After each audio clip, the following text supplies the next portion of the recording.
السلام علیکم ورحمۃ اللہ۔ میرے پیارے بھائیوں، یہ سیرت حسین اور سیرت حسن رضی اللہ تعالی عنہما کے سلسلے میں سلسلہ وار بیان اور درس کی چوتھی قسط ہے۔ میرے سامنے المستدرک علی الصحیحین للامام حاکم ہے اور یہ روایت 4712 امام مسلم کی شرط پر صحیح ہے۔ اس میں راوی ہیں عبداللہ ابن عباس رضی اللہ تعالی عنہما۔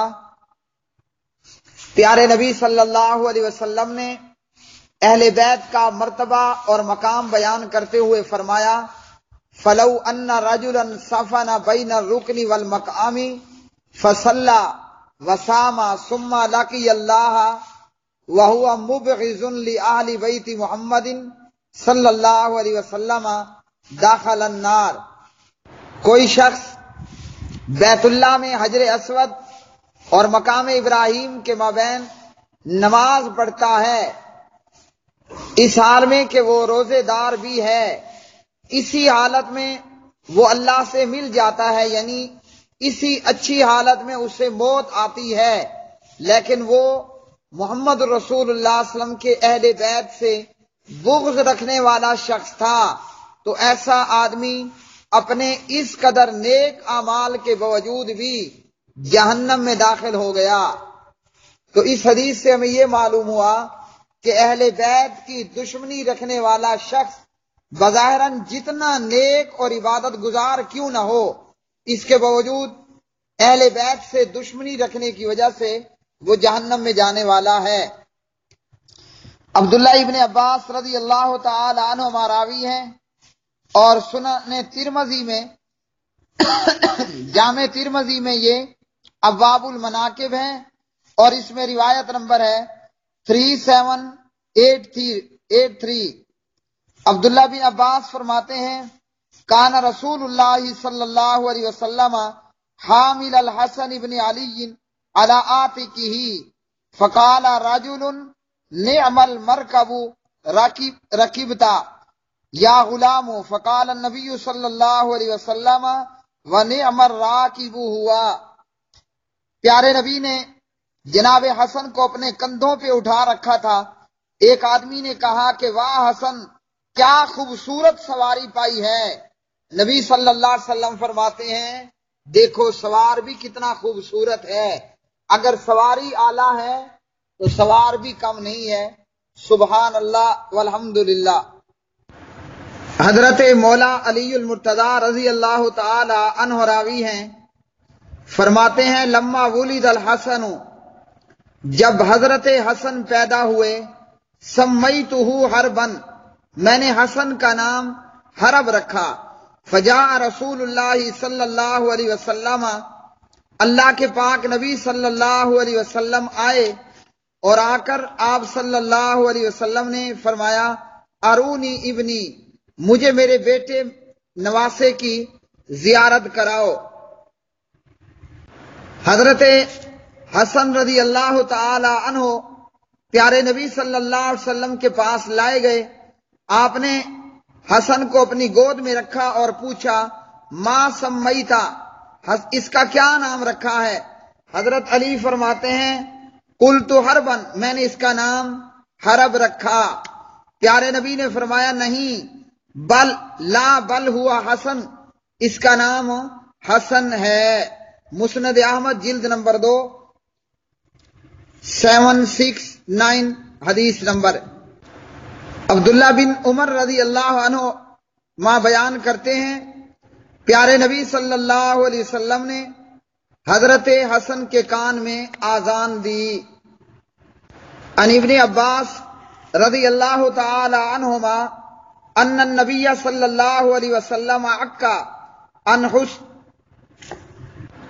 حسن ابن علی کبشین، سنن نسائی روایت نمبر 4224۔ پیارے نبی صلی اللہ علیہ وسلم نے جناب حسن کی طرف سے عقیقہ کیا۔ پیارے نبی صلی اللہ علیہ وسلم نے حضرت حسین رضی اللہ تعالی عنہ پیدا ہوئے تو حضرت حسین کو نبی صلی اللہ علیہ وسلم نے گھٹی دی اور ان کا نام حسین رکھا، موطا امام مالک۔ اسی طرح جناب محمد الرسول اللہ صلی اللہ علیہ وسلم نے 7ویں روز حسین کے سر کے بال کٹوائے، اس کے ہم وزن چاندی صدقہ کی اور 2 مینڈے ذبح کر کے عقیقہ کیا، اور اسی روز حسین کا یعنی 7ویں روز ختنہ بھی کرا دیا۔ ابو داود حدیث نمبر 2841۔ حضرت حسین رضی اللہ تعالی عنہ کے تعلق سے کچھ غلط روایات اور جھوٹے قصے کہانیاں، مثلا یہ کہ حسین کا نام حسین جبرائیل علیہ السلام نے رکھا۔ دوسرا جھوٹ یہ کہ اللہ نے سیدہ فاطمہ پر یہ القاء کیا تھا کہ فاطمہ تیرے ہاں بچہ پیدا ہوگا، اس کا نام حسین رکھنا۔ یہ سب بے بنیاد باتیں ہیں۔ اسی طرح جھوٹی روایتوں میں سے ایک یہ روایت کہ حضرت حسین پیدا ہوئے تو اللہ نے حسین سے کہا کسی کا دودھ نہ پینا، یہاں تک کہ اپنی والدہ کے دودھ کو بھی منہ نہ لگانا، ورنہ شجاعت اور جوان مردی جاتی رہے گی جس کے جوہر کربلا میں دکھانے ہیں۔ تو یہ تمام جھوٹی روایات ہیں۔ اور اس کے ساتھ بعض لوگوں نے جھوٹ یہ بولا کہ حسین نے کسی بھی خاتون کا دودھ نہیں پیا، بلکہ حسین کے انگوٹھے یا بازو میں دودھ اتر آتا تھا جو حسین پیا کرتے تھے۔ یہ دودھ والی روایت یا یہ بات من گھڑت ہے۔ اسی طرح ایک دوسری جھوٹی روایت کہ حضرت حسین دودھ پینے کی بجائے نبی صلی اللہ علیہ وسلم کی زبان مبارک چوس کر پیٹ بھر لیا کرتے تھے۔ اسی طرح ایک روایت کہ حسین نبی صلی اللہ علیہ وسلم کا انگوٹھا چوستے جس سے دودھ نکل آتا تھا اور اسی پر حسین نے پرورش پائی، تو یہ جھوٹ ہے۔ پیارے نبی صلی اللہ علیہ وسلم ایک مرتبہ فاطمہ کے مکان کے قریب سے گزرے تو حسین کے رونے کی آواز آئی۔ آپ صلی اللہ علیہ وسلم فوراً پلٹے اور فاطمہ سے جا کر کہا کیا تو نہیں جانتی کہ حسین کے رونے سے مجھے تکلیف ہوتی ہے؟ آپ صلی اللہ علیہ وسلم نے آگے بڑھ کر اسے اٹھایا، پیار کیا، جب تک حسین چپ نہ ہوا نبی صلی اللہ علیہ وسلم گھر سے نہ نکلے۔ تاریخ دمشق اور طبرانی۔ ایک دفعہ پیارے نبی صلی اللہ علیہ وسلم حضرت حسن کو بوسہ لے رہے تھے تو ایک صحابی نے دیکھ کر کہا کہ آپ بچوں کو چومتے ہیں؟ پیارے نبی نے فرمایا من لا یرحم لا یرحم، جو رحم نہیں کرتا اس پر رحم نہیں ہوتا۔ صحیح بخاری حدیث نمبر 5997، صحیح مسلم حدیث نمبر 2318۔ پیارے نبی صلی اللہ علیہ وسلم نماز پڑھ رہے تھے کہ آپ صلی اللہ علیہ وسلم سجدے میں گئے تو حسین اٹھے اور اپنے نانا جان کی پیٹھ پر سوار ہو گئے۔ پیارے نبی صلی اللہ علیہ وسلم نے اس وقت تک سر نہ اٹھایا جب تک حسین محمد الرسول اللہ صلی اللہ علیہ وسلم پر سواری کرتے رہے، بیٹھے رہے۔ سنن نسائی حدیث نمبر 1142۔ حضرت حسین رضی اللہ تعالی عنہ 7.5 سال کی عمر میں تھے کہ سیدہ فاطمہ رضی اللہ تعالی عنہا کا انتقال ہوا۔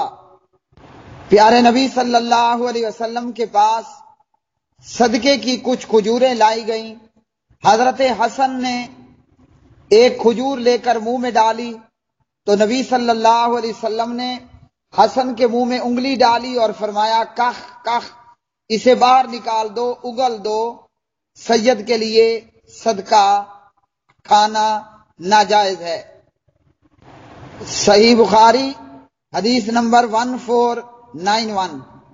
حضرت حسین بن علی رضی اللہ تعالی عنہ فرماتے ہیں میں نے جس قدر تعلیم صدیق اکبر اور فاروق اعظم سے پائی ہے رضوان اللہ علیہما، اتنی کسی اور سے نہیں پائی۔ جو کچھ میں نے ابو بکر و عمر سے سیکھا کسی اور سے نہیں سیکھا۔ تاریخ الشہداء، حضرت حسین رضی اللہ تعالی عنہ فرماتے ہیں عقل مند شخص وہ ہے جو اپنی زبان پر قابو رکھے اور ذکر الہی اور اچھی بات کے علاوہ اپنی زبان کو استعمال نہ کرے۔ حضرت حسین رضی اللہ تعالی عنہ ابو بکر صدیق رضی اللہ تعالی عنہ کے دربار میں خلافت میں آپ کے پاس جاتے، حضرت ابو بکر اٹھ کر حسین کو سینے سے لگایا کرتے۔ تاریخ الخلفاء، جابر رضی اللہ عنہ روایت کرتے ہیں نبی صلی اللہ علیہ وسلم نے فرمایا من سرہ ان ینظر الی رجل من اہل الجنت فلینظر الی الحسین، جو چاہتا ہے میں جنتی کو دیکھوں اس کو چاہیے کہ وہ حسین کو دیکھ لے۔ مسند ابی اعلیٰ حدیث نمبر 397۔ اسی طرح سلسلہ احادیث الصحیحہ، پیارے نبی صلی اللہ علیہ وسلم فرماتے ہیں حسین منی وانا من الحسین احب اللہ من احب حسینا، حسین مجھ سے ہے اور میں حسین سے، اللہ اسے محبوب رکھتا ہے جو حسین سے محبت کرے۔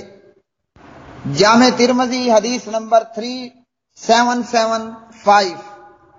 حضرت حسن بن علی رضی اللہ تعالی عنہما کو زہر دیا گیا اور انتہائی شدید زہر تھا۔ حسین بن علی پوچھتے ہیں اے میرے برادر بزرگ بتائیے آپ کو کس نے زہر دیا؟ حضرت حسن فرماتے ہیں حسین کیوں پوچھ رہے ہو؟ کیا قاتل کی گردن مارنے کا ارادہ ہے؟ حسین نے کہا کہ جی ہاں، میں قاتل کو ضرور قتل کروں گا۔ حضرت حسن فرماتے ہیں بھائی اگر زہر پلانے والا وہی ہے جس کا مجھے علم ہے تو اللہ خود ہی اس سے انتقام لے گا، اور اگر وہ بے گناہ ہے تو میں نہیں چاہتا کہ میری وجہ سے کوئی بے گناہ سزا پائے۔ سیر اعلام النبلاء، حضرت حسن رضی اللہ تعالی عنہ نے اپنے اہل عیال کو، اپنے اہل خانہ کو وصیت کی فتنہ فساد سے دور رہنے کی اور ذکر الہی میں مصروف رہنے کی وصیت کی، اور اللہ کو آپ پیارے ہوئے۔ انا للہ و انا الیہ راجعون۔ حضرت حسن رضی اللہ تعالی عنہ نے 49 ہجری میں وفات پائی۔ ابن عاص رضی اللہ تعالی عنہ نے نماز جنازہ پڑھائی اور عام قبرستان میں آپ کو دفن کیا گیا۔ تاریخ کبیر وغیرہ۔ حضرت حسن رضی اللہ تعالی عنہ کے وفات کے بعد لوگوں نے حضرت حسین رضی اللہ تعالی عنہ کو ابھارنا چاہا کہ آپ خلافت کے لیے مدعی بن جائیں، مگر حضرت حسین رضی اللہ تعالی عنہ نے انکار کر دیا۔ حضرت حسن رضی اللہ تعالی عنہ کی وفات کے بعد امیر المؤمنین معاویہ بن ابی سفیان اور حسین ابن علی رضوان اللہ علیہ مجمعین کے مابین بہترین تعلقات رہے۔ حضرت حسین رضی اللہ تعالی عنہ کو سالانہ وظیفہ اسی طرح ملتا رہا، اور جب تک معاویہ رضی اللہ تعالی عنہ زندہ رہے ہمیشہ حسین کی خدمت میں بیش بہا قیمتی تحائف وظائف بھیجتے رہے۔ سیرت حسین، سیرت حسن و حسین رضوان اللہ علیہما کا یہ سلسلہ وار درس اس میں چوتھی قسط اختتام پذیر ہوئی۔ اللہ رب العالمین ہمارے دلوں کو اہل بیت اور صحابہ کی محبت سے منور کرے اور ہمیں ان کے گیت گانے اور ان کی پیروی کی توفیق عطا فرمائے۔ واللہ عالم بالصواب۔